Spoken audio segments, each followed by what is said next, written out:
Allora, abbiamo un po' gli ultimi minuti per fare un po' il punto della situazione. Abbiamo parlato di tasse, perché poi alla fine questo è un altro dilemma, no? Il DEF, cioè quindi il documento di economia e finanza, parla di una manovra da 20 miliardi. Manovra da 20 miliardi è bella pesante e 720 agevolazioni. Per cui però ci sono dei tagli rilevantissimi, i comuni sembrano essere coinvolti tanto per cambiare in questo e si riparla anche di riordino, di tassazione eccetera. La tassazione riguarda poi i cittadini, una delle cose di cui si parlava anche in passato è quella che riguarda gli immobili, quindi una tassa unica che sarà una facilitazione per il cittadino, dovrebbe essere perché è tutto in teoria, una facilitazione per il cittadino e un grande dilemma per i comuni, per i sindaci. Che cosa vi si prospetta? Perché proprio i sindaci erano preoccupati quando è stata un po' appalesata Sì, questa. noi siamo preoccupati perché se voi pensate dal 2011 sono stati ben 64 i decreti che in qualche modo hanno messo mano alla finanza dei Assolutamente, comuni. E voi tantissimo. pensate anche alle difficoltà che noi abbiamo nel programmare di anno in anno, perché Erano già senza prospettiva, ti cambiano in neanche di 5 continuazione le anni, regole, di per anni. cui tu oggi decidi una cosa pensando di far bene, poi ti cambia la regola in corsa e magari quella decisione che tu avevi preso non è la più adeguata e quindi devi correre ai ripari per trovare la soluzione migliore. Adesso noi vediamo che la tassazione in Italia, soprattutto per gli enti locali, si sta concentrando sul patrimonio delle persone. In altre parole, lo Stato centrale dice ai comuni, se tu comune vuoi avere delle risorse, devi ricorrere a quelle che sono le tasse previste, perché non è che un comune possa decidere quale tassa applicare, perché la disciplina relativa ai tributi viene stabilita dallo Stato.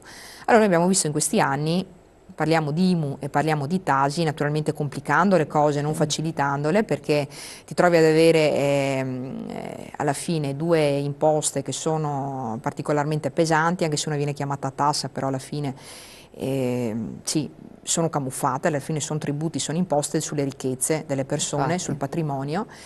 E la grande difficoltà è che tu ti trovi magari ad avere delle persone anziane che hanno dei grandissimi immobili perché magari avevano delle famiglie numerose, dopodiché si trova la persona anziana col grande immobile e c'è tanta IMU da pagare o la Tasi.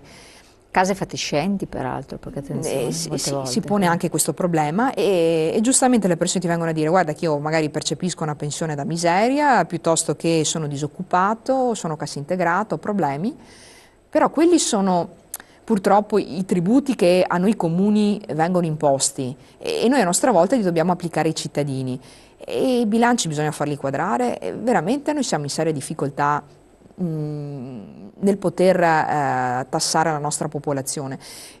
Non so se vi ricordate, gli anni passati si diceva almeno una parte dell'IRPEF, il famoso 20% dell'IRPEF, venisse dato ai comuni. Questa è Invece. la grande disponibilità che si chiede, invece figurati se il E governo però, centrale ti dà esatto, però questo. voi vi trovate tirati con l'acqua alla gola, i cittadini si trovano tirati da 300 Sì, parti, lo so. perché poi oltre alle tasse dirette, tasse sul patrimonio, abbiamo tutte quelle indirette, poi abbiamo le accise, abbiamo l'IVA che minaccia, che a dir si voglia, minaccia di aumentare da un momento all'altro, quindi blocco ulteriore dei consumi, perché giustamente lei ha esordito, non siamo usciti dalla crisi, infatti la crisi è per l'Italia esclusiva, cioè noi siamo l'unico paese che si crogiola ancora in questa situazione, andiamo fuori, sono già usciti, già emersi, anche la Spagna che versava in gravi dilemmi si sta riprendendo agevolmente. E noi la Grecia siamo là che stiamo ancora arrancando. Anche se noi non siamo la Grecia, per No, no, per fortuna. fortuna, per carità, infatti, ma la Grecia conta quanto una Mm. città tedesca, per cui secondo me la prendono, la tengono lì per farci vedere, guardate che fine potete fare, farci prendere paura, perché forse è un non problema, è più per loro poverini che l'affrontano, che non per il sistema Europa. Di fatto però i cittadini sono tirati da tutte le parti e questo tira e molla cosa fa? Fa che i consumi restino bloccati e quindi la ripresa di cui parlavamo all'inizio del mondo del lavoro, abbiamo visto dalle imprese, imprenditori che abbiamo continuamente anche noi l'opportunità di chiamare, venire in studio, ci continua a dire io che ho l'export vado, uno che ha il mercato interno fermo, langue o chiude, quindi è chiaro, se sei vocato fuori qualcosa fai e nonostante il petrolio costi meno, nonostante tutto quello che si vuole, questa è la situazione in Italia. Se noi tiriamo ancora di più i cittadini, oppure non facilitiamo, ne parlavamo col vicepresidente della regione, non facilitiamo in qualche modo che l'immobile possa essere ancora interessante per le nuove generazioni, per questo alla fine l'economia resta statica lì, perché tutto l'indotto resta immobile. Scusi il gioco di parole. No, no, è vero. È un problema. In altri paesi, viceversa, il settore delle costruzioni si muove non con la cementificazione, con ristrutturazioni, innovazioni, con movimento, cambio casa, ne prendo anche, però muovo un'economia. Che vuol dire muovo? Compro anche oggetti per la casa, insomma tante cose. Da noi non c'è assolutamente nulla di questo. Che cosa ravvedete voi come soluzione? Oppure che tipo di pressione voi riuscite a fare anche nell'ambito delle vostre competenze? Questo è quello che ci chiedono sempre i cittadini. Io ho fatto un grande assunto di tante mail che ci arrivano, messaggi, eccetera, invocazioni. Ma come amministratori locali, come sindaci, quello che noi possiamo fare è cercare di amministrare con oculatezza, cioè cercando di gestire quelle risorse che sono pubbliche nel modo migliore. Quindi ci deve essere sicuramente l'impegno di impiegare il denaro pubblico al meglio. Quindi questo è il primo impegno che deve avere un amministratore, perché poi a livello legislativo certo. Noi ci impegniamo, le battaglie le facciamo, cerchiamo sempre di, come dicevo prima, nei tavoli istituzionali portare la nostra voce, però non siamo noi che facciamo le norme. Non siamo noi che legiferiamo, anche noi siamo dei soggetti che poi risentono di quello che decidono altri. Quindi l'unico modo è quello di essere presenti, di studiare, di dire la propria opinione e cercare di mettere in evidenza quelle che sono le proprie esigenze.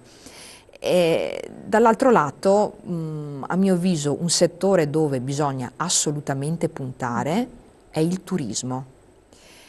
Turismo e cultura, perché questi sono i due possono essere ambiti di supporto. Allora, se noi non sfruttiamo quello che è il nostro petrolio, che abbiamo solo noi, perché c'è solo qui, non è che le nostre chiesette, le nostre piste ciclabili, il nostro paesaggio lo possiamo esportare, ce lo possono portare via. Quella è l'unica certezza che noi abbiamo, è la ricchezza che noi abbiamo, l'enogastronomia. Allora impariamo anche qui a fare sistema e a promuovere dal punto di vista turistico. Il vice governatore Marino Zorzato, parlando di cultura e di turismo, proprio metteva in evidenza il fatto che nei prossimi anni ci sarà sicuramente un trend in crescita dal punto di vista del turismo e dell'export. Allora lì ci dobbiamo agganciare per dopo favorire un arricchimento interno. Il fatto che abbiamo questi patrimoni, le piste ciclabili, valorizziamole, dall'Europa, dall'Olanda alla Germania, arrivano. Allora nel mio piccolo cosa posso fare? Io adesso per il mio comune di Casalserugo sto avviando un progetto turistico per valorizzare le attività del territorio, per mettere in evidenza quelli che sono i beni artistici e architettonici che abbiamo. È chiaro che il risultato non ce l'ho domani mattina. Però è già un investimento importante. Però questo sto facendo. Quindi investire per cercare di portare ricchezza e quindi riuscire a compensare. Certo, quindi da un punto di vista concreto, senza parlare, sempre fare, se no sono sempre solo chiacchiere. Allora, vi sto dicendo, concretamente, facciamolo noi amministratori. Quindi facciamo dei ognuno nel suo progetti deve dove fare. coinvolgiamo i privati, non so, sto pensando a chi ha bed and breakfast, chi ha appartamenti turistici, coinvolgiamo i pubblici esercizi, coinvolgiamo le attività del territorio che fanno produzione di ortaggi, di prodotti tipici, creiamo una filiera, creiamo dei percorsi turistici, promuoviamoci, questo dobbiamo fare, è quello che dobbiamo imparare. Chiarissimo, io la ringrazio, il tempo è finito, Grazie le facciamo tanti auguri, buon lavoro, grazie, lavora grazie, anche tanto, avremo il piacere di averla, speriamo presto per avere altri aggiornamenti, ringraziamo voi di averci seguito, speriamo di aver dato risposta ai tanti interrogativi, perplessità che spesso ci ponete, quindi con la nostra ospite di averli soddisfatti, comunque voi continuate a scriverci e grazie ancora dall'Anci del Veneto, buon proseguimento.